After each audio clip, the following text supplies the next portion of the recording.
And from our letter department, special thanks to Jamie Kaiser of Henley on Thames for her delightful response to our What If feature here on KBTL. Jamie asked, what if the Beatles landed on the moon? And here is for you, Jamie, and our viewers, our Beatles fantasy of the Beatles landing on the moon. It was a historic day in England. The first Britons to land on the moon did so several days before, and now the Royal Fleet of England awaited the splashdown. The 4 distinguished members, the Beatles, record stars, writers, and now astronauts, had made their splashdown in the cold Atlantic. To the cheers of their fellow countrymen and the world, Britain had finally landed on the moon. The Queen was on board, generals and admirals alike. Medals seemed in order. The Beatles climbed aboard the British Queen Mary and were greeted by Admiral Thomas Halsey himself. To John Lennon for distinguished service beyond the call of duty. To Paul McCartney to initiate a rank of higher degree. To George Harrison for unending service in this historic accomplishment. And to Ringo Starr. The whispers from the crowd could be heard. "Where's Ringo?" John stepped up and explained. It seemed that Ringo became so infatuated by the lunar landscape that he strayed too far from the module. London Control gave the command for liftoff, and Ringo stayed behind. There was nothing anyone can do. A few muffled cries could be heard as the crowd walked away. A tear fell from a cheek or two, and the world seemed a little more empty that night as the moon stared back at the people looking up, cold and uninviting. But wait, that light. Could it be? No, but it couldn't. Yes, it's a ship. An amazing little ship dancing across the stars. The British Armada rushed to sea to meet the newcomer. Why, it was Ringo.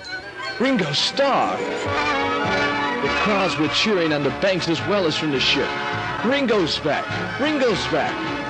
Ringo's head bobbed up from the porthole, and he waved. As the skin divers secured the small raft to the craft, he climbed aboard. The Admiral shook his hand. To Ringo, our most beloved member of the British Empire.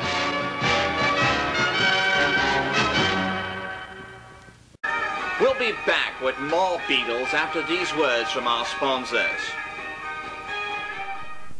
With all the mental health issues, afflictions, and disorders affecting Americans today, there's one disease that has been largely ignored, and that is Beatlemania, the forgotten disease.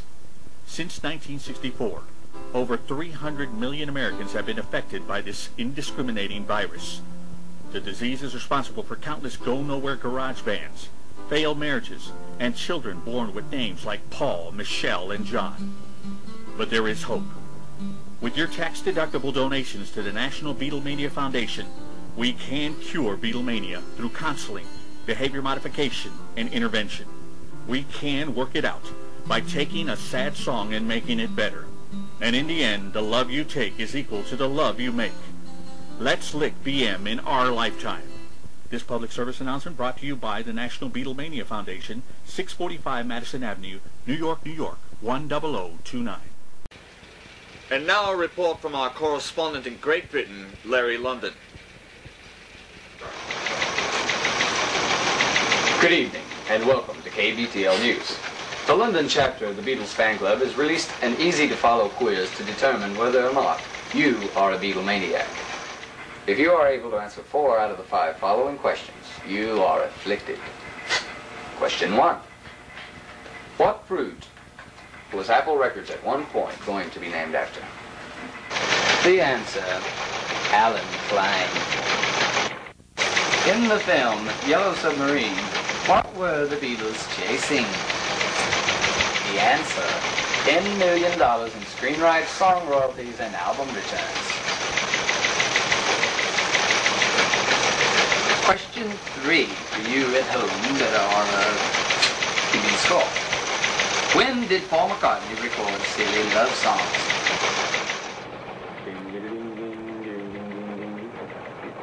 The answer, 1963 through 1980.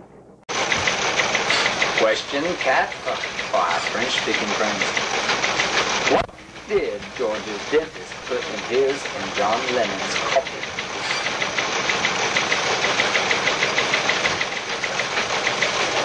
The answer, cream and sugar.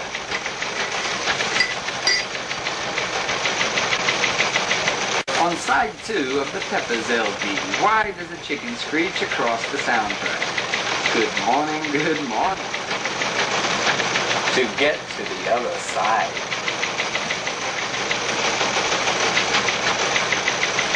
A final footnote on the 3 remaining Beatles. Ringo, after marrying actress Barbara Bach, resides in Los Angeles and Monte Carlo.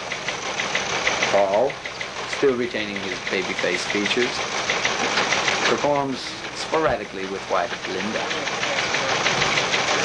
George retired completely from the music business and now lives in seclusion in his castle in England. That concludes this newscast.